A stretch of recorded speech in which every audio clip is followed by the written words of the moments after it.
Hoje, a nossa convidada é mais do que especial. Professora Cláudia Costin. O currículo dela é tão extenso que eu vou ter que fazer um resumo gigantesco. A professora é especialista em políticas educacionais. Foi ministra interina no governo Fernando Henrique Cardoso. Secretária da Cultura durante o governo Geraldo Alckmin, aqui no estado de São Paulo. Secretária municipal do Rio de Janeiro. Secretária municipal de Educação no Rio de Janeiro. Diretora global de Educação do Banco Mundial. Seja muito bem-vinda, professora. Que currículo resumido que eu fiz. Muito obrigada. A única coisa que você não falou, Alessandro, foi que eu fui professora. Eu comecei minha carreira como professora de educação básica, atuando em sala de aula. Nossa, que bacana, professora. Vou pegar esse gancho da senhora, que eu queria saber da senhora como que a senhora enxerga hoje a educação, não só em São Paulo, mas nível Brasil. Bom, para falar um pouco de como que eu vejo a educação, a gente tem que dar um passo atrás e falar do que nós já fizemos no Brasil.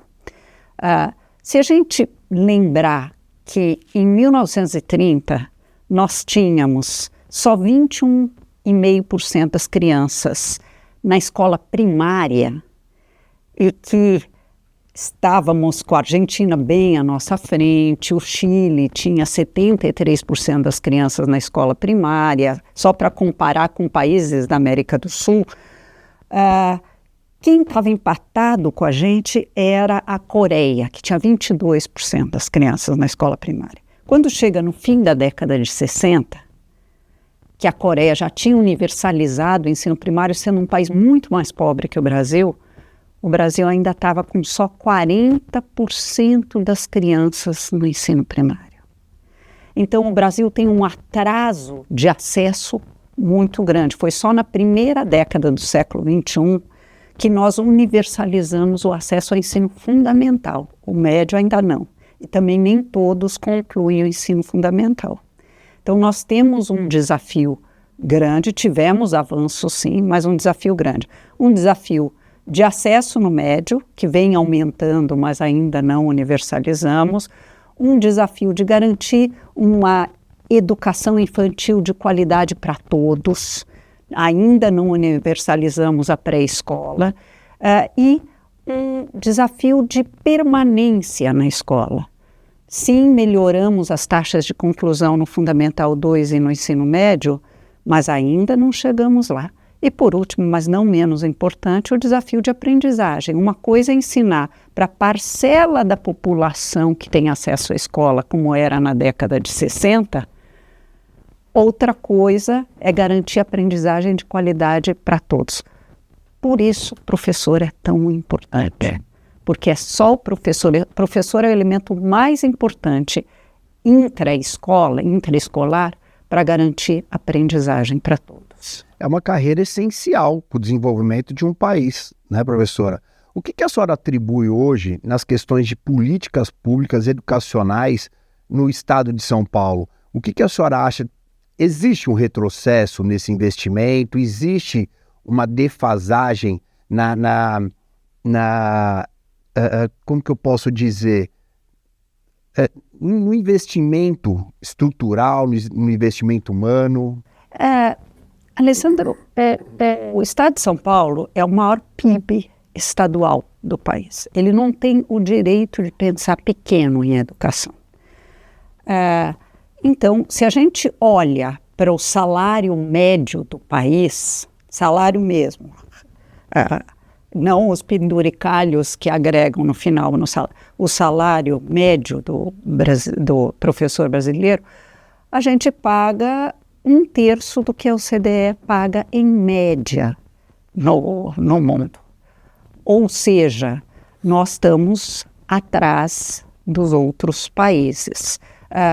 Nós temos um gasto muito inferior em educação, ao contrário do que muita gente diz, não, mas o Brasil gasta mais em educação. Se olhar só para a educação básica, a gente gasta muito menos.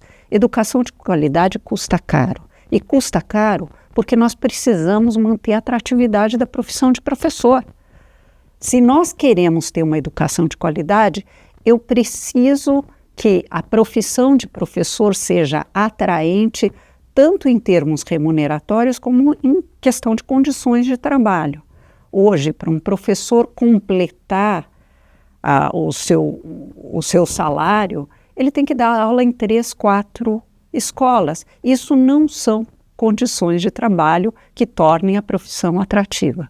Verdade. E a gente também, se pensar no investimento, a gente vê, professora, que muitas vezes a forma que se investe da educação acaba sendo equivocada. Eu vou trazer um dado para a senhora, que a senhora sabe muito bem, que são os afastamentos dos professores. Quanto que isso traz de déficit para a educação? Porque enquanto você mantém o professor afastado, você está gastando muito mais do que você ter um corpo docente preenchido na educação. A senhora... O maior prejudicado é o aluno. E o prejudicado é o aluno. Tem educação. Então, o aluno sai prejudicado com isso, e esses afastamentos refletem 2 coisas. Uma são os problemas de saúde mental, os problemas que o professor sofre no seu trabalho. O outro é mais complicado ainda, está associado à palavra desengajamento. Se você o tempo todo, quando lê notícias de jornal, por exemplo, ouve falar do professor como alguém que tem uma profissão que é entre aspas, bico, quando há uma desvalorização da profissão de professor, e não me entenda mal, não é que a imprensa acha que o professor é perverso, não, eles olham para o professor com carinho. Só que, quando falam de professor, olham para o professor como um coitadinho, não como um profissional que merece respeito e admiração. Nós, professores, nós não queremos que nos tratem como coitadinhos. Nós queremos, sim, melhores condições de trabalho, mas respeito e admiração profissional. E, às vezes, nós mesmos entramos na carapuça do coitadinho, que é assim... Se vitimizar, né, professora? Se vitimizar diante da situação. Exatamente. Quando um colega ganha um reconhecimento, eu coordenei durante anos o prêmio Professor Nota 10. E eu olhava para aqueles professores incríveis que iam ser entrevistados por jornalista, e o jornalista, em vez de querer saber o que ele fez de interessante na sua escola, perguntava, me conta em que condições você trabalha. E o que contava era só se trabalhava em condições muito deploráveis. Não, ele trabalha em condições desafiadoras, mas ele desenvolveu uma prática interessante. Então, isso leva ao desengajamento. Quando eu acho que meu papel é o de ser, quando eu recebo mensagem dizendo meu papel é só ser vítima. Não, você é um profissional que merece ser tão ou mais admirado do que um médico, um engenheiro ou outros profissionais. Afinal, nós formamos para todas as profissões, né? Tem toda... Professora, a senhora falou começou falando de 1930, 1970, 1980, não era assim, o professor era muito respeitado, né? O que a senhora atribui, assim, que teria sido o fator principal dessa mudança? O professor era mais respeitado, em parte, porque quando só ou majoritariamente os filhos da elite estavam na escola, vamos ser honestos, no final dos anos 60 nós tínhamos 40% das crianças na escola primária. Tinha um exame para entrar no ginásio. Então, lembra, tinha até um outro fator de exclusão, que era a prontidão para a alfabetização. Então, você não entrava nem no primeiro ano primário, porque a prontidão para a alfabetização verificava o repertório cultural daquela criança, se ela sabia falar de uma forma um pouco mais sofisticada. Então, os mais vulneráveis não entravam. Os que entravam, o índice de reprovação na primeira série do antigo primário, ou primeiro ano primário, como era chamado, era altíssimo, e depois tinha o exame de admissão. Do exame de admissão, a maioria dos que passavam, quando ainda havia, eram professores mais, crianças de classe média em ascensão ou os filhos da elite. Ensinar para crianças vulneráveis, demanda ainda mais perícia do professor, por isso que ele tem que ser mais valorizado. É porque ele é um profissional que acaba desenvolvendo características profissionais importantes para garantir aprendizagem para todos. Não é para qualquer um, não é para amador. Ser professor é uma profissão complexa e ela deve ser olhada desse jeito. Agora, se todas as mensagens que eu recebo, eu como professora, você está fazendo um bico ou você não conseguiu coisa melhor, eu me desengajo. E isso explica uma parte dos afastamentos. Eu começo a achar que eu não sou digna de desafios complexos. E de uma certa forma, essa mentalidade de desvalorizar o professor, a carreira, ela acaba sendo de alguma forma fomentada quando a gente pensa nas políticas públicas que empurra o professor para esse abismo, né, de desvalorização. E quando a gente pensa nisso, como a senhora mesmo disse, é o professor que forma um médico. O juiz ele não está ali sem ter passado por um professor. E como que o professor ele não consegue enxergar isso? Eu pergunto isso para a senhora porque eu visito as escolas, eu converso com os professores e eu procuro levar para eles esse otimismo. Falo, gente, se tem uma carreira que marca a vida de uma pessoa, é do professor. Você pode ser carregado na vida de alguém ou de forma positiva ou negativa. A escolha é sua. Tem uma história de uma colega nossa que ela diz que o primeiro parabéns que um aluno, que cantaram para esse aluno, foi ela que fez o bolo, levou, foi a mãe dela que fez, ela cantou. E ela encontrou esse professor, esse aluno, muitos anos depois, que contou isso para ela, né?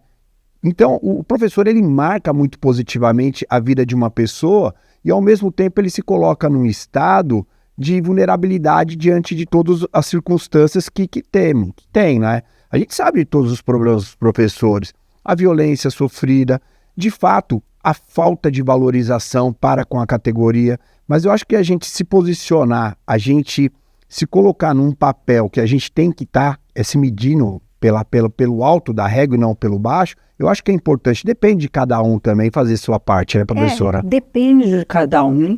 É importante que o professor lute por melhores condições de trabalho, mas depende de cada um olhar para si próprio como um profissional e para os seus colegas. Porque uma outra lembrança que eu tenho desse tempo que eu coordenei o Prêmio Professor Nota 10 é que, por vezes, os próprios colegas olham para o professor que se destaca como alguém que está usando uma linguagem querendo bancar de herói. Eu passei por uma experiência muito interessante com médicos, porque meu marido foi uma das vítimas da Covid, ficou 2 anos no hospital, e como eu estava apoiando secretários municipais em como garantir alguma forma de aprendizagem com tanto tempo de escola fechada, à distância, como fazer isso, o hospital me reservou uma sala para eu, dentro do hospital, eles me cederam para eu poder fazer esse trabalho. E aí, um dia, eu fui para a sala dos médicos, fiz amizade com os médicos da UTI, etc. E entrei na sala dos médicos da UTI, daqui a pouco entra um médico e fala assim, eu salvei a vida do meu paciente hoje, nunca mais vou esquecer dessa cena. Ele com lágrimas nos olhos e os colegas abraçaram igualmente, emocionados. Aí eu fiquei pensando no meu tempo de professora, imagine eu chegando numa sala falando, eu finalmente consegui alfabetizar o Lucas. Chances de eu ouvir que frase? Tá querendo bancar de herói, Seria muito triste. Os colegas tratam isso como uma concorrência, então. Tá concorrendo de forma... E Alessandro, ser professor é ser parte de um trabalho colaborativo. Cada professor agrega alguma coisa para aquela criança ou aquele adolescente. Então, celebrar as próprias vitórias e celebrar as vitórias dos outros não é contraditório com lutar por melhores condições de trabalho, porque cada professor dedicado, ele faz o melhor que pode nas condições que ele tem. cabe à política pública garantir condições melhores, mas cabe a cada professor sentir-se como um professor que pode ter orgulho das suas práticas e orgulho das práticas dos seus colegas. A senhora está comentando algo. Eu fiz uma postagem algum tempo atrás, que é numa lousa, dizendo que o professor ele é muito mais que um professor. Muitas vezes o professor ele é acolhedor. E vem aquelas carteiras dizendo assim, fome, desestrutura familiar, não sei o quê, né? Porque o professor ele recebe tudo aquilo dentro da sala de aula, no ensino público. E eu recebi várias críticas de professores nesse sentido, dizendo, tá, a gente cuida dos alunos e quem cuida da gente, e não sei o quê. Eu achei aquilo ali surreal, porque o próprio professor me parece que é contrário a essa ideia. Claro que eu não estou generalizando, por favor, não estou generalizando, mas me parece que o professor, muitas vezes, ele não recebe isso muito bem, de ser a figura central dentro de uma sala de aula. É verdade. É verdade. Foi muito bom o exemplo que você trouxe, porque se eu fizer o mesmo paralelo que eu fiz com os médicos às vezes atendem a pessoas que se alimentam mal, que têm vício em cigarro, ou que se alimentam mal porque passam fome. E ele não vai dizer, passou fome e agora querem que eu resolva o problema. Então, é um pouco, eu vou fazer o máximo que eu posso nas condições que eu tenho. Se a família não educa direito, evidentemente que o desafio para o professor é muito maior. Mas nós temos famílias muito vulneráveis do Brasil. Nós temos, e é triste falar porque nós somos a 9ª economia em termos de PIB, mas a desigualdade social e educacional é enorme. E às vezes a criança chega, é filha de uma mãezinha adolescente, não teve condições, etc. O professor vai fazer o melhor que ele pode com essa criança nas condições dadas. E por isso que eu sou grande defensora das equipes de apoio multidisciplinares, que foi a lei de 2019, que aprovou que as secretarias de educação deveriam ter equipes de psicólogos, de assistentes sociais, trabalhando junto. Mais do que isso, as secretarias de educação têm que trabalhar com as secretarias de assistência social e com as secretarias de saúde para que esse apoio ao professor possa acontecer. Mas, lógico que nós não vamos resolver sozinhos o problema da fome e da desigualdade social, mas a gente é um elemento que contribui para que essas coisas sejam diminuídas. Porque a gente não pode ignorar o fato que muitas crianças vão para a escola para comer. Muitas crianças vão para a escola para comer, né? Professora, e a questão estrutural de uma escola hoje no nosso país? Como que a senhora enxerga isso? A senhora também enxerga que isso vem acompanhada da desvalorização da categoria? Eu acho que a desvalorização da categoria é um pouco mais profunda do que só a questão da infraestrutura, mas é um sintoma. A estrutura da escola ela é importante para dar boas condições de trabalho para o professor, mas sobretudo para o aluno aprender. A gente vê, por exemplo, em algumas partes do estado de São Paulo e olhando para o Brasil inteiro, escolas sem ar-condicionado. No auge do verão, inacreditável como é que é dar aulas. Eu fui secretária municipal no Rio de Janeiro e lá quase nenhuma escola tinha ar-condicionado quando eu cheguei. Eu falei, olha, eu acho que a infraestrutura não é o principal, mas tem horas que isso, por exemplo, é fundamental. Tem em Bangu, a brincadeira é que se você jogar um ovo no asfalto, ele vai ficar frito. E essa brincadeira tem a ver. Eu falei, bom, já que eu não tenho dinheiro para colocar ar-condicionado em todos já nesse ano, vamos priorizar as áreas mais quentes da cidade, que é uma rede municipal, ela é maior que a de São Paulo, a rede municipal do Rio de Janeiro. Porque lá é tudo municipalizado, o Fundi 2 também é municipalizado, o Fundi 1 é inteirinho municipalizado. Então, a gente fez o seguinte, vamos começar olhando para essas escolas. Eu não tenho dinheiro para garantir laboratório de ciências em todas as escolas. Eu vou priorizar as escolas que estão em favelas sob controle do tráfico, da milícia, que é onde é mais desafiador dar aulas.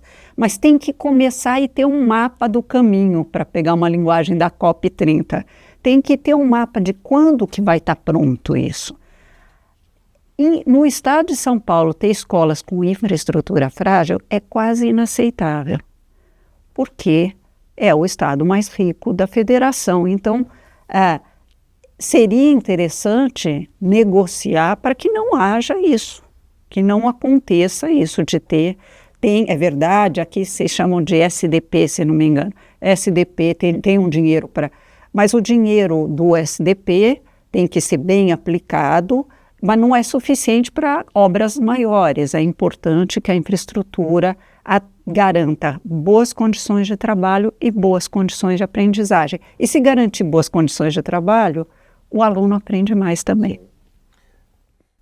Avançando um pouquinho, eu quero entrar num tema depois que eu imputo ser muito importante para a educação, mas vou deixar isso mais para o final, que é o tema do curso de magistério. Esse a gente vai falar no final.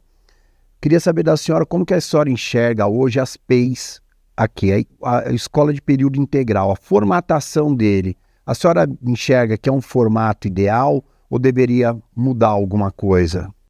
Eu acho que as escolas em tempo integral, que no resto do mundo não se chamam tempo integral, porque nenhum país, se a gente pegar os 40 primeiros colocados do PISA, nenhum deles tem menos de 7 horas de aula. É turno único. Então, você entra de manhã e sai à tarde. Em alguns países, especialmente na Ásia, você entra de manhã e sai no fim da tarde. Então, você passa o teu dia dentro da escola, que é uma ideia muito importante. Por quê? Porque parte das desigualdades educacionais nossas no Brasil tem a ver com o fato de que a classe média está num turno da manhã ou no turno da tarde, no outro turno o motorista ou a mãe leva para esporte, leva para aula de violino, leva para aula de inglês. Se está mal na escola, tem professor particular para suprir. Enquanto que as crianças mais vulneráveis ficam 4 horas e no resto os mais velhos cuidam dos irmãos mais novos e estão envolvidos em trabalho infantil disfarçado de outra coisa. O pedagogo, o pensador de educação um dos que eu mais admiro no Brasil é o Antônio Carlos Gomes da Costa, que trouxe a ideia para Pernambuco do ensino médio em tempo integral para ser testado em uma escola com muito protagonismo jovem, com tempo para reforço escolar, com tempo para esporte, com tempo para muitas coisas. Ele, infelizmente, já faleceu, o Antônio Carlos Gomes da Costa. Hoje, se eu descontar para o efeito nível socioeconômico, Pernambuco ainda é um dos melhores ensinos médios do país, porque praticamente toda a rede está em tempo integral. Piauí, o estado mais pobre da federação, está com todas as suas escolas de ensino médio em tempo integral. Ceará está com quase 70% das suas escolas em tempo integral. Espírito Santo está com 38% das suas matrículas em tempo integral. Então foi um avanço. Só que São Paulo resolveu fazer uma coisa que me pareceu esquisita, que é ter 2 turnos de 7 horas, o que cria uma situação muito esquisita. Quer dizer, o aluno sai às 8 da noite ou coisa assim e entra à tarde. O ideal é turno único, é entrar tipo 8 da manhã, sair 3 da tarde, como a Europa inteira pratica, como os Estados Unidos praticam, não é isso. A outra coisa é que esse professor deveria estar com dedicação exclusiva àquela escola, com tempo de combinar com seus pares as coisas, com uma sala de professores que tem uma estrutura adequada para esse tipo de ensino. Eu espero que ao longo dos anos, ou pelo menos tenha alguma urgência, que se corrija essa questão e tempo integral, saia a expressão tempo integral. Todas as escolas, desde o ensino fundamental. A gente faz o oposto que os outros países fazem. Nos outros países, pré-escola é tempo parcial. A gente tem muita pré-escola em tempo integral, mas não tem anos iniciais. Seria uma jornada unificada que contemple parte pedagógica, esporte e saúde preventiva. E a recuperação de aprendizagem. E recuperação. Eu me lembro, talvez nós fomos a última geração de que você tinha assistência odontológica na escola, né? Nós tínhamos o esporte na escola, e isso nos afastava de muitas coisas. Eu sou de uma região periférica do estado de São Paulo, mas a gente estava ali na escola e escola pública. Eu sou fruto de escola pública, ele é fruto de escola pública. A gente só tinha 4 horas. E era só 4 aulas e contemplava isso. A vacina, professora, nós tomávamos na escola. Isso, aliás, o Rio de Janeiro retomou de vacinar na escola. Vacinar na escola. Eu queria também fazer aqui uma observação que a senhora falou do estado do Piauí. O Piauí já implementou a inteligência artificial nas suas salas. Inclusive a China veio aqui fazer um estudo de como eles implementaram para levar para eles. Todas as escolas de ensino médio do Piauí têm aula de inteligência artificial, mas ajuda eles o fato de que, em vez de ter 13 matérias exprimidas em 4 horas, como a gente tem hoje na maioria das escolas brasileiras, no Piauí são 7 horas. Sendo 7, eles têm várias de 9 horas também. Dá para trabalhar mais disciplinas. Eles têm, por exemplo, itinerários formativos profissionalizantes em todas as escolas estaduais. Então, eu estou contando do Piauí não porque eu acho que a gente tem que copiar o Piauí. É que se o Piauí, o estado mais pobre da federação, conseguiu, São Paulo não tem disso. Não tem como não conseguir, né? Professora, vamos continuar nesse assunto da inteligência artificial. Como que a senhora enxerga a inteligência artificial hoje na educação? Olha, primeiro eu vou falar do impacto da inteligência artificial no jeito de ensinar.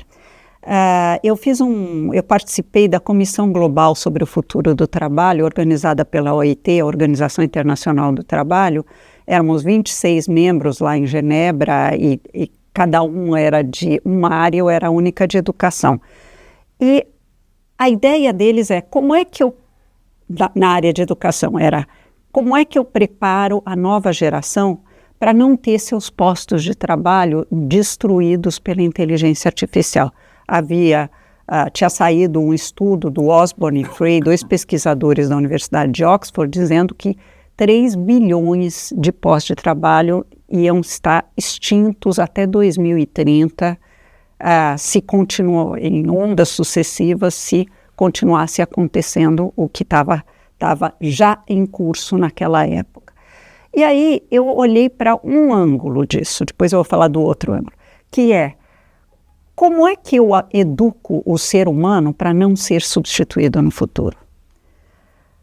Porque várias profissões estão vendo seus postos de trabalho desaparecerem. Jornalista é uma delas. Não é que vai desaparecer a profissão, mas postos de trabalho vêm desaparecendo. Ninguém contrata mais um jornalista só para cobrir jogos de futebol. Eu posso até abrir um parênteses para complementar o raciocínio da senhora. Estamos falando de jornalista, tem tantas outras carreiras, próprio advogado vai acontecer, mas a gente para se alimentar nas estradas. Hoje a gente mesmo passa lá o cartãozinho e pagamos ali direto. Já não tem aquelas pessoas nos atendendo hoje para receber a conta. Não tem. Várias profissões não necessariamente profissões, mas muitos postos de trabalho desapareceram já.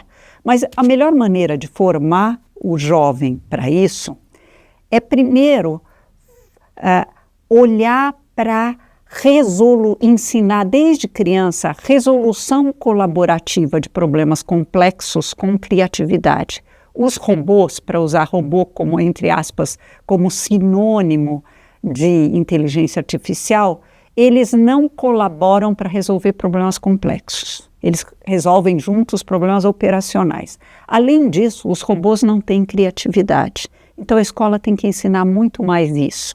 Tem que ensinar muito mais pensamento crítico, porque é só olhar o que está aparecendo nas redes sociais hoje como verdades científicas. Então, pensamento crítico é muito importante. também, desde a educação infantil, dá para ensinar pensamento crítico, pensamento sistêmico, integrando disciplinas, ensinar a pensar. A escola tem que ser cada vez mais um lugar que ensine a pensar, não a decorar o ponto de vista do professor. Porque você decora de um, muda de professor, vai decorar do outro para se sair bem na prova. Não, é ensinar o aluno a se fazer perguntas, a pensar sozinho, a ser um pensador autônomo, a escrever mais, fazer análises mais aprofundadas. Nós estamos muito superficiais. Desenvolver competências socioemocionais. Os robôs não têm empatia. O ser humano pode ter empatia. Persistência, o robô não tem persistência. Quem pode ter sucesso a partir da persistência é o ser humano. Então, tem esse lado. Mas tem um outro lado, é como é que o professor vai fazer para usar a inteligência artificial. Em vez de ficar com medo que o aluno use inteligência artificial, ele já cola do Google, não se preocupe, não foi a inteligência artificial que trouxe. É ensinar a usar com ética e o professor usar para planejar aulas, por que não? Ele pode colocar o currículo da sua cidade lá no ChatGPT ou qualquer um desses, e o ChatGPT pode ajudá-lo a produzir materiais visuais para a sua aula. Hoje tem uma startup, por exemplo, também em Pernambuco, que prepara planos de atividades para educação infantil, com materiais adequados. Quer dizer, nós somos mais incluídos digitais do que a gente imagina. 56% dos professores brasileiros, pela última pesquisa feita, uma pesquisa que chama Thales, da OCDE, 56% dos professores brasileiros já usam inteligência artificial no planejamento das suas aulas, na correção de redação, e não é errado, não é antiético. Ele depois dá a sua olhada adicional. É uma ferramenta. A inteligência artificial é um meio, não um fim. Lógico. É um complemento que vem. E vem para ficar, né, professora? A gente sem precisa dúvida. entender que a sociedade, ela evolui. As coisas mudam. Mudou a formatação familiar, mudou realmente a forma de lidar com as situações dentro da escola. E a gente tem que, de fato, se inserir nessas mudanças para que a gente se faça necessário dentro de uma sala de aula, né? Sem sombra de dúvida. Eu vou agora falar um pouquinho para a senhora, perguntar para a senhora, na verdade, né? Porque a senhora aqui, para a gente, eu fico encantado de ouvi-la falando.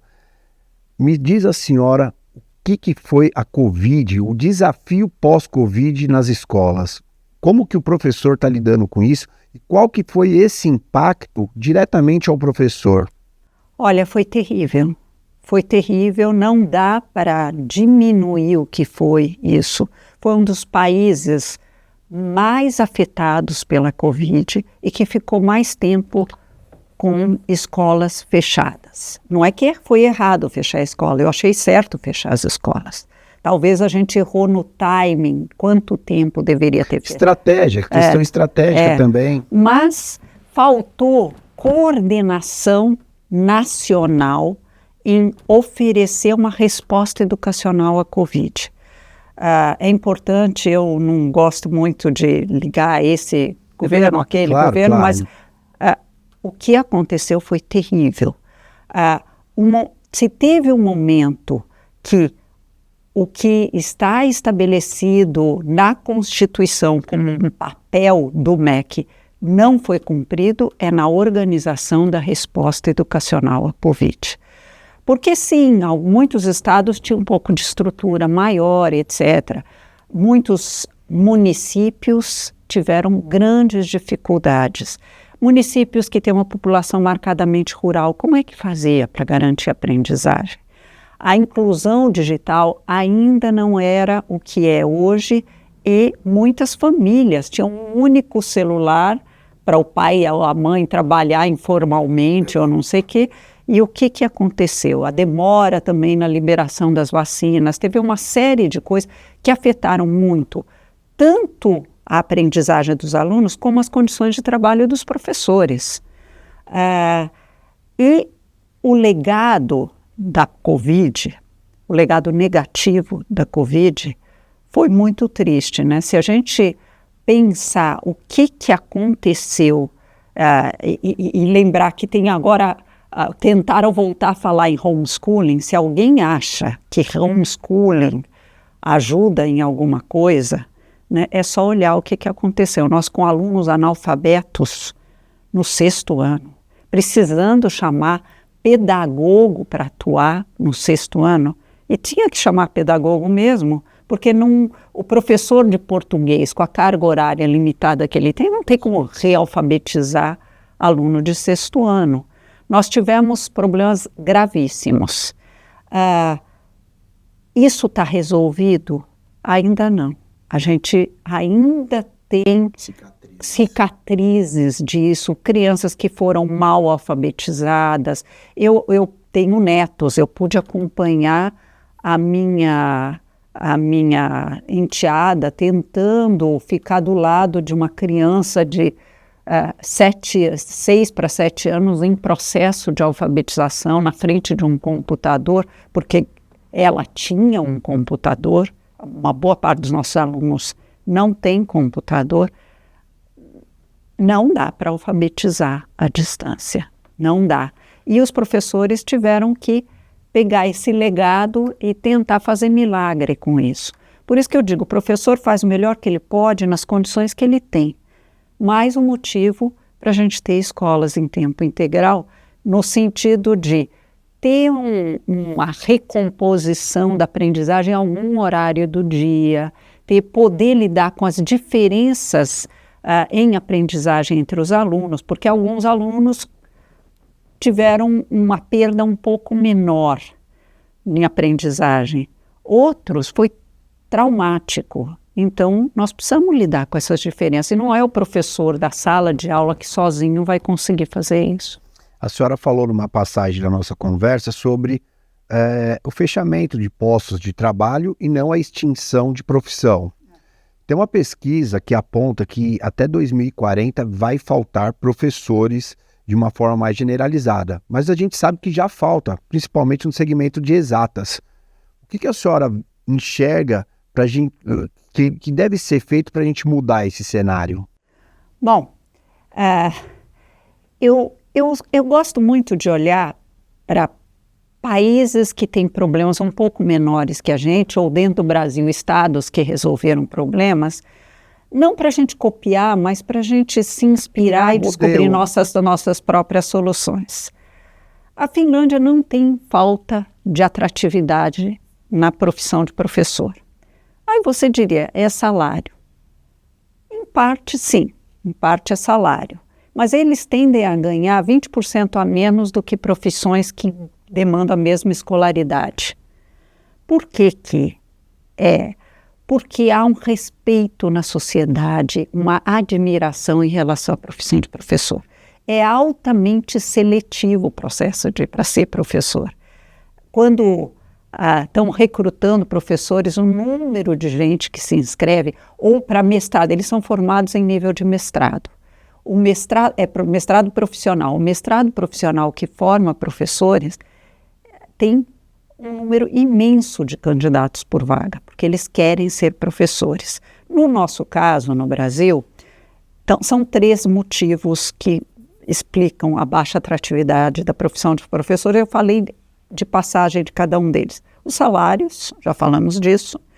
A fragmentação dos contratos, como a escola não é em tempo integral, no Fundo 2 e no ensino médio, os contratos são para 20 horas, 16 horas. A pulverização. Pulverização. E a terceiro é essa questão cultural, o como nós olhamos para os professores como uma profissão menos importante e temos uma valorização, como foi dito aqui, do tadinho é professor, que é terrível. Ninguém quer ser entre aspas, tadinho é professor. O PISA faz um questionário para professores e outro para alunos. Perguntados os alunos sobre qual a profissão do seu sonho no futuro, só 2,4% dos estudantes de 15 anos brasileiros que prestaram PISA disseram que querem ser professor. É muito pouco. A gente precisa mudar essa lógica. Eu acho também que falta um pouquinho mais de uma conscientização, não é? De mostrar o que é o professor. A gente vê, por exemplo, campanhas que falam de trânsito, a gente vê campanhas que tratam de outras situações, e a gente não vê a campanha que mostra da importância que o professor tem.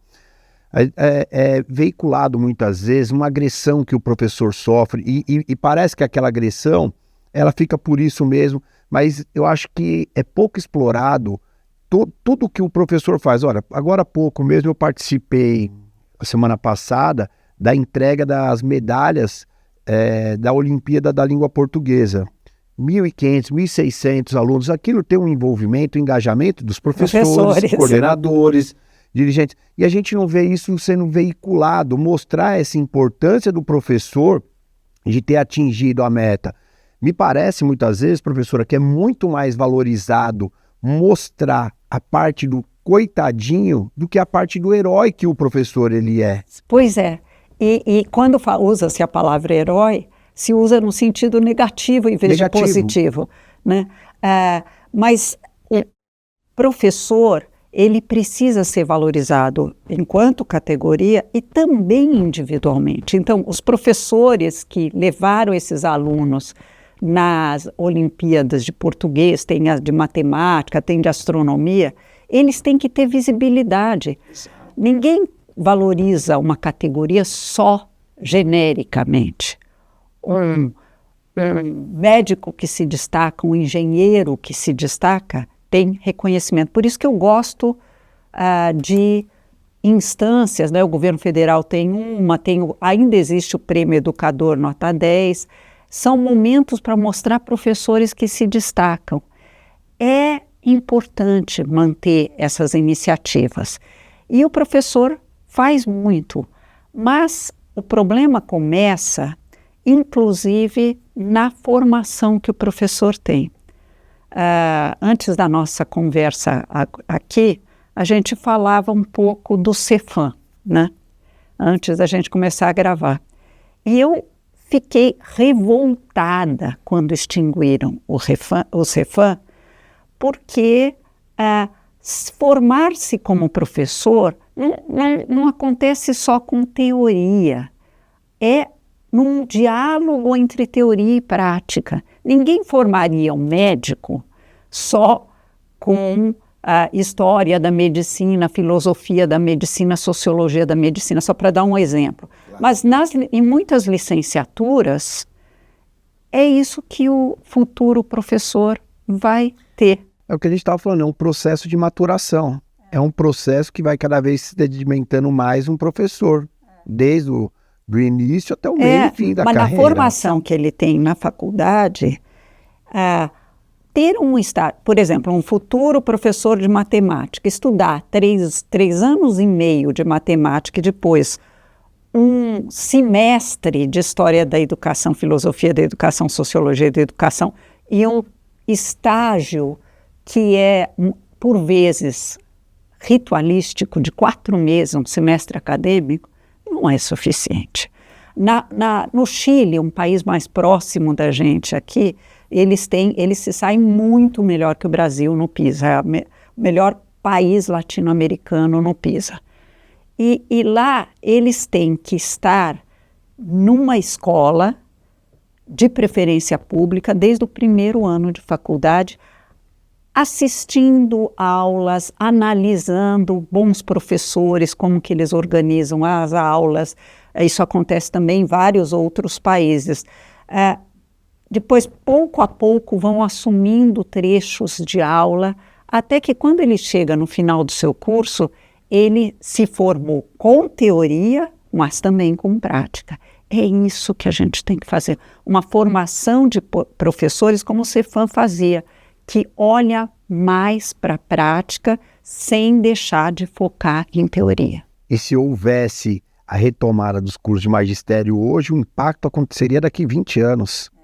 Não é isso? É verdade. Daqui 20 anos, então, é urgente. É urgente muito pensar urgente. nisso. E é urgente olhar, em educação não existe bala de prata, não tem uma coisa que você fizer só Vai isso ser tudo certeiro. se resolve. Mas se você Juro. passar os concursos para 40 horas, conseguir fazer a formação de professores ser mais adequada, melhorar os salários, que também o impacto é mais para frente. Se você olhar para a respeitabilidade da profissão de professor, investir mais em formação continuada do professor, tematizando a prática, não só a teoria, não reproduzindo o mesmo erro que a gente fez na faculdade, na formação, a gente muda esse quadro. E isso é muito urgente, como você bem falou, Alessandro. Urgente e possível. E possível. E possível, vontade. Eu quero retomar, o Dr. Márcio fez um comentário dos professores da década de 60, 70. Muitos professores, inclusive, dessa época, professor Solon Borges dos Reis, por exemplo, né, que lecionaram nessa ocasião, eu escutei da boca deles, eu quando era motorista aqui do CPP, que eles diziam que o professor naquela época, ele tinha o mesmo status que o juiz, que o delegado, que o padre na cidade que ele trabalhava, não é? E ao longo do tempo isso foi sendo minado, E quando a gente pensa nisso, eu queria trazer aqui agora um pouco do cotidiano do professor. O CPP, professora, fez uma pesquisa que versa sobre a violência nas escolas. E o que os professores sentiam disso? A pesquisa do que o CPP fez, a gente conseguiu ter 1.144 respostas de professores e 518 respostas de gestores de escola. Isso é um dado que eu trago para a senhora, é um dado interno, mas esse dado aponta para o seguinte índice: 74,4% dos docentes não se sentem seguros nos ambientes escolares. 62,9% dos gestores disseram não acreditar que exista segurança no ambiente escolar. 92,9% dos gestores afirmaram já ter recebido relatos de violência. Como que a senhora enxerga esse cenário da violência dentro das escolas? Considerando, professora, que essa violência ela não parte só do aluno, mas também de seus familiares. Olha, eu vejo com muita tristeza, especialmente a violência dos pais contra a escola. A escola está lá educando os filhos deles. E eu vou lá e agrido, eu, mãe ou pai, vou lá e agrido os professores, a direção da escola. É muito triste. Mas isso é, em parte, um sintoma de um modelo muito errado. O ideal certamente seria, como estabelece a Constituição, que a educação fosse uma responsabilidade compartilhada entre escola e família. Para ser compartilhada, é muito importante que os pais assumam seu papel. É fácil de falar, dificílimo de fazer, porque muitos pais não tiveram vida escolar, como eu falei que a gente se atrasou no acesso à educação, muitos pais ou não tiveram acesso escolar ou têm lembranças muito ruins da escola, né? Porque havia mecanismos de exclusão, eu citei dois deles, prontidão para alfabetização, o exame de admissão, né? que também a reprovação como pedagogia. Eu não sou contra ver reprovação, mas não pode ser um instrumento de pedagogia para conseguir punitivo, talvez. Punitivo. Então, acontece isso de pais se tornarem violentos. A gente precisava investir mais no Brasil numa experiência que existe em muitos países, que é a escola de pais, para educar esses pais, muitos dos quais não tiveram experiências e muitos dos quais, como eu disse no começo, mãezinhas adolescentes que perderam a juventude por causa de uma gravidez não desejada que depois elas tiveram que lidar. Mas tem um outro papel que a escola pode preencher ela mesma, que é educar para a paz. Eu acredito muito num processo de ensino que incorpore comunicação não agressiva. mediação de conflitos. Eu vi isso acontecendo em escolas, em favelas muito violentas e que funcionou. Os diretores e professores fizeram, a gente criou um programa que chamava Escolas do Amanhã para essas 155 escolas do Rio de Janeiro que tinham essa característica, de como que o professor pode incorporar no seu dia a dia educação para uma comunicação não violenta. Eu discordo de você, mas eu não vou te agredir porque eu discordo de você. Eu vou te ouvir, você vai me ouvir e nós vamos ouvir um ao outro e vamos pactuar que podemos discordar sem nos agredir. Isso se aprende também na escola. Educação para a Paz está no ODS 4, Objetivo do Desenvolvimento Sustentável 4, que foi aprovado em 2015 e o Brasil é signatário. Nós temos que educar as nossas crianças para a paz. Também aqui não cabe bala de prata. É um conjunto de coisas. Educar os pais, educar os alunos, formar os professores para atuar em contexto de violência, inclusive na formação continuada em serviço, e, ao mesmo tempo, ter um sistema para lidar com agressões mais violentas, envolvendo a família, mas também responsabilizando a família caso providências não sejam tomadas. Nós tivemos muitos casos, né, eu conversei com a Thelma Vinhas, que vem acompanhando essa coisa, de agressão na escola, de um aluno agredindo, inclusive, infelizmente, matando uma professora, e que os pais tinham sido alertados que havia ameaças e que não fizeram nada, né? Tem que se responsabilizar. Os pais podem vir de meios mais vulneráveis, mas eles são responsáveis por seus filhos. Seus filhos, não é? Tem que haver realmente essa conexão escola-família. Talvez um modelo da qual a família faça parte da formação do seu filho na escola. Lógico. Dentro daquela estrutura escolar, respeitando claramente o estado de vulnerabilidade, trazer os pais, de repente, para participar mais ativamente, isso fazer parte de um processo pedagógico.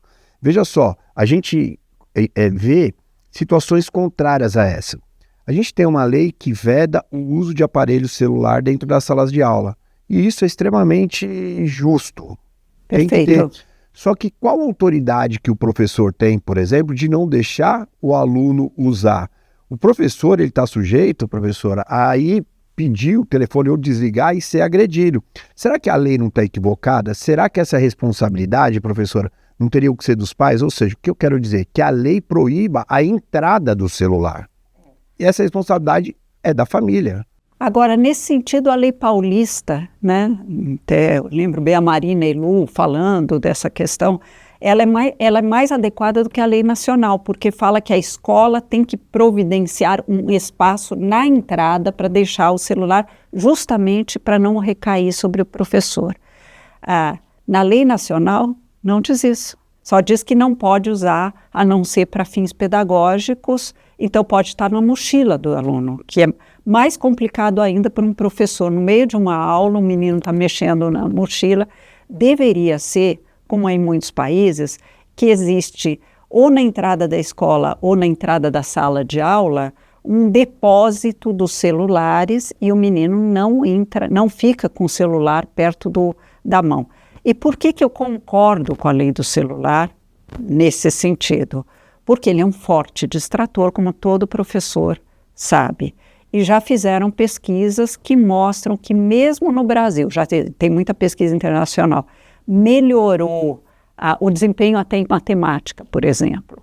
E não deveriam acessar o celular durante o recreio, porque senão as crianças não brincam. A última vez que eu fui para os Estados Unidos, eu sou professora, sou de uma instituição de Stanford, a gente não ouvia no começo as crianças brincando no recreio. Eles também criaram um mecanismo de proibir os celulares. Você vê barulho de criança brincando no recreio, que a brincadeira, como todo bom educador sabe, é fundamental para o desenvolvimento pleno da criança. Então, a lei foi importante, tem que aperfeiçoar a lei nacional, e a lei de São Paulo, se não estiver sendo usada como ela deveria, tem que obrigar que seja. Na entrada da escola, tem que ter um espaço onde se possa deixar. A informação é que é muito difícil essa aplicação. Ninguém quer se responsabilizar com o aparelho celular. E a gente tem que ter coragem. Nós professores, os adultos da sala. Os pais não deveriam mandar o celular a não ser que o professor autorize. Mas se estão mandando porque estão com medo do percurso da escola até coisa assim, tem que ter um lugar na entrada.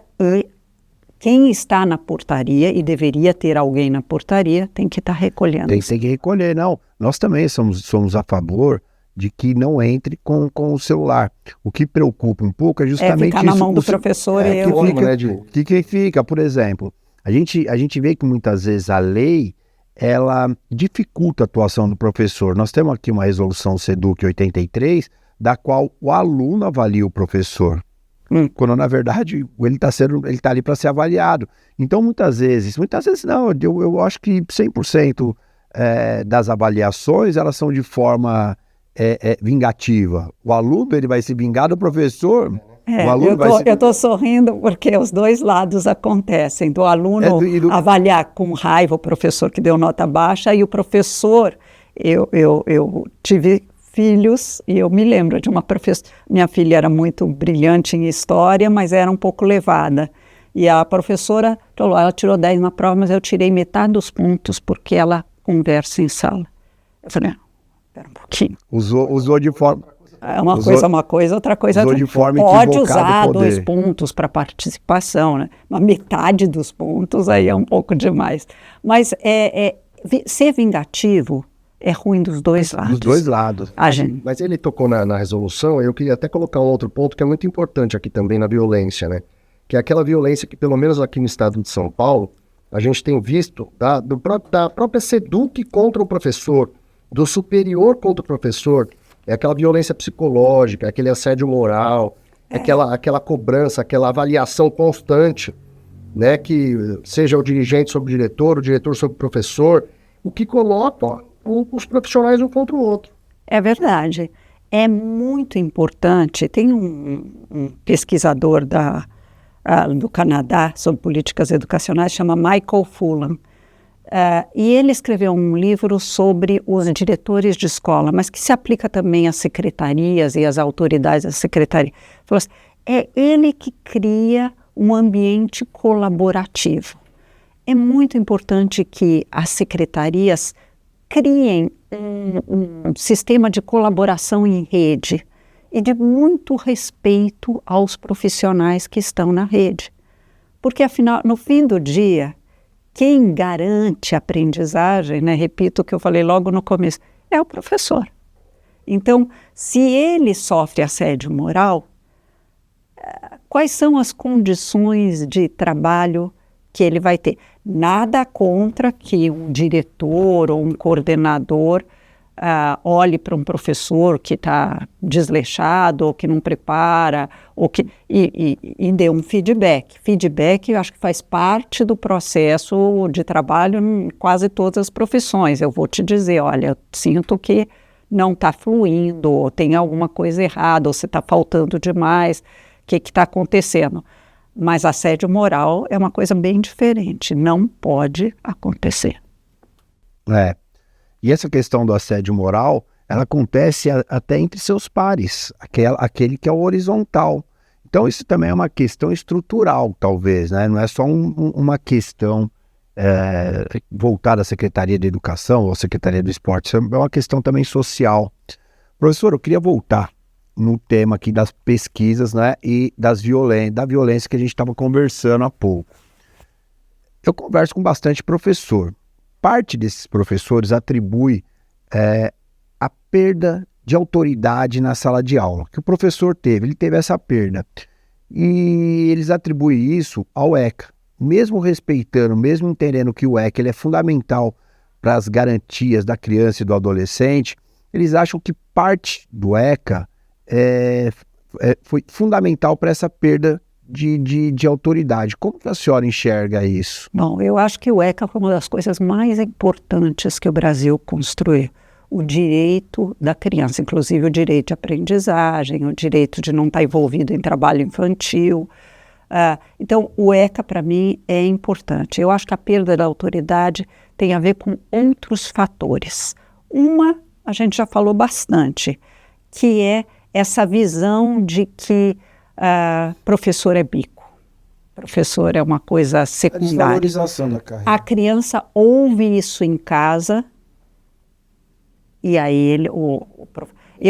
Eu sempre, quando falo com pais, eu suplico que não façam isso.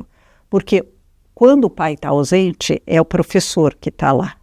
E se eu em casa fico criticando o tempo todo os professores ou o que os professores estão exigindo para mostrar que eu sei mais que o professor, eu estou dizendo para a criança que ainda não está completamente estruturada que é legítimo ele agredir o professor. Que é legítimo, que o professor... essa frase que se ouve muito em escola de particular. Eu que pago o seu salário. Eu quero... lógico que não vou fazer, mas eu quero voar no pescoço de um pai que ensina um filho a dizer isso. Não, se você está descontente com uma escola particular, troca de escola, e quer uma escola particular, troca de escola particular, que é uma liberdade que os pais de escolas públicas não necessariamente têm. Mas daí a dizer, eu pago o seu salário?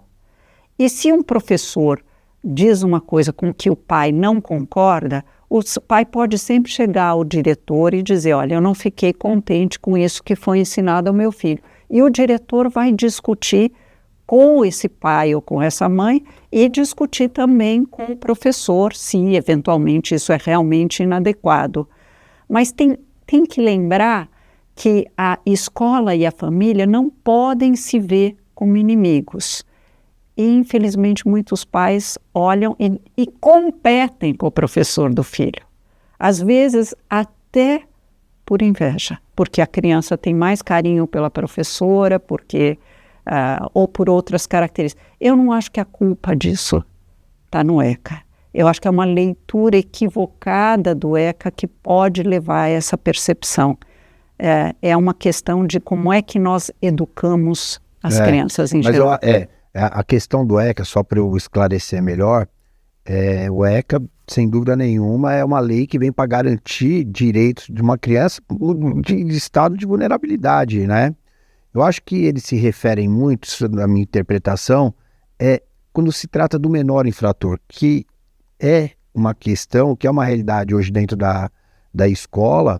O rapaz de 15, 16 anos está ali, e a forma, muita violência, parte desse rapaz de 15, 16, 17 anos, e qual que é a consequência disso. Eu, em uma das minhas postagens, eu não vou me recordar exatamente o que foi, mas eu recebi uma mensagem de uma professora que foi agredida por 3 adolescentes. E ela me disse o seguinte, ela escreveu, eu saí da escola e carrego o trauma da violência. Os 3 adolescentes tomaram advertência e continuam na escola. Então, eu penso que a impunidade faz crer que o ECA ele é ineficaz. Mas talvez eu acho que eles tratam dessa segunda parte, no ato infracional. Agora, o menor infrator, ele também tem direito à aprendizagem em todos os países que têm bons sistemas educacionais. Até porque a justiça pressupõe que se eles quiserem se reerguer, eles têm direito. E lembrando só que quando a gente olha para pessoas que cumprem pena e que depois descobre-se que não foi culpa deles, infelizmente no Brasil muitos deles são pretos e pardos, né? Então existe um elemento de racismo na condenação. Eles têm direito de aprender, seja numa instituição dentro aqui em São Paulo chama Fundação Casa, né?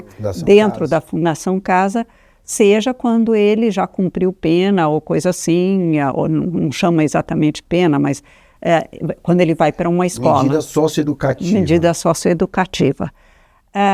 É um desafio enorme, tem que ser professor muito preparado para lidar com isso, e a escola tem que garantir a proteção dos professores quando lidando com esses jovens. Hoje se descobriu que, por exemplo, colocá-los numa escola separada só para quem foi, porque não pode expulsar da escola por um motivo simples. Se ele é expulso dessa escola, ele vai ter que ir para outra escola. Não tem, o direito de aprendizagem tem que ser garantido. Então, ele tem que ir para uma outra escola da rede. Isso pode ser feito? Pode ser feito, mas tem que garantir que tenha algum suporte adicional. O papel da política pública é, por um lado, garantir que todos os professores estejam trabalhando e os alunos aprendendo, mas também definir quais são os suportes adicionais que o professor precisa. Se a gente falar de inclusão, por exemplo, quais são os suportes adicionais que esse professor precisa? E a escola precisa receber da secretaria condições para dar esse suporte adicional. Os menores infratores, o termo já não é mais exatamente o mesmo, mas os menores infratores também nós precisamos de suportes adicionais para o professor que vai lidar com uma situação tão extrema quanto essa, né? É isso. Professor, a gente está chegando no final dessa entrevista. Saio daqui com a sensação que andei mais um pouquinho, avancei mais um pouquinho para os nossos conhecimentos nessas questões de educação. Queria que a senhora deixasse uma mensagem final para os professores de todo o país. Bom, a mensagem que eu deixaria é: não se deixem desvalorizar. Vocês escolheram, adultos, uma profissão extremamente desafiadora, mas também que, quando em condições adequadas, não precisam ser perfeitas, consegue impactar a vida de muita gente, né? Eu converso muito com professores pelo Brasil inteiro e tenho relatos de ex-alunos chegando e celebrando o reencontro com o professor que formou. Eu tive a sorte de ser, por exemplo, aluna do Celso Antunes, que é um grande formador de professores, e também tive a oportunidade de abraçá-lo, ele que já está mais velhinho ainda, e não deixem que desvalorizem vocês, nem vocês mesmos de se autodesvalorizem ou ouçam de colegas a desvalorização na forma de estar querendo bancar de herói ou coisa parecida. E vamos lutar por melhores condições de trabalho.